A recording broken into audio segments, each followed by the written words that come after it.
But let's hear that same guy explain why the man who ended 8 wars is undeserving of the Peace Prize, but the Venezuelan activist was. Walk us through why it's Maria Corina Machado receiving this award this year out of the 300 plus nominees.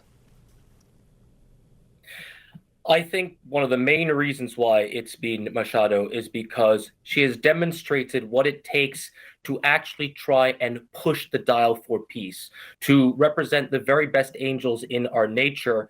Whilst we've been overshadowed, this particular cycle has been overshadowed by all sorts of controversies. She has shown that if you want to push for peace, you have to make sacrifices, you have to be selfless yourself, and you have to focus on altruism in the face of all the adversity that comes with that.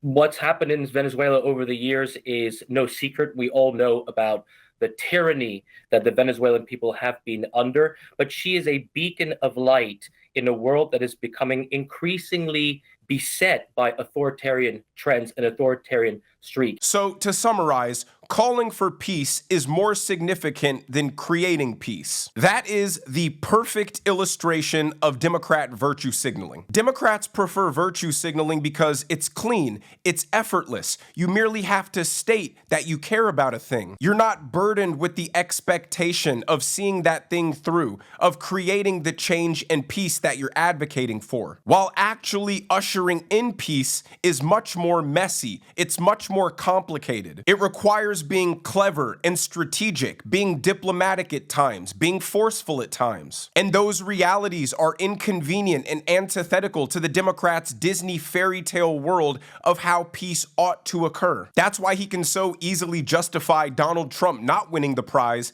because his words and the way he went about it aren't of the ethos of peace. This woman stands up with a loudspeaker and demands freedom and liberation for the people of Venezuela. And to him, that's the most honorable and virtuous form of activism. But does he not understand for the people of Venezuela to actually be liberated and achieve their freedom, it will come through violence and a regime change? The lady who won the Peace Prize is a big advocate of Donald Trump using the United States military to force a regime change in Venezuela. Somebody has to do the dirty work for peace to become a reality. Words without action are merely complaints. And we know the Democrat Party loves to complain, but the actual actions to create peace require strength, require bravery, require seriousness. And none of those characteristics apply to the Democrat Party, and so they must condemn Donald Trump because he doesn't embody their spirit of what peace ought to be. But let me know what you guys think down in the comment section below.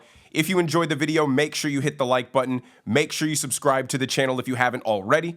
Turn on those notification bells so you never miss a video. And I will see you guys in the next one.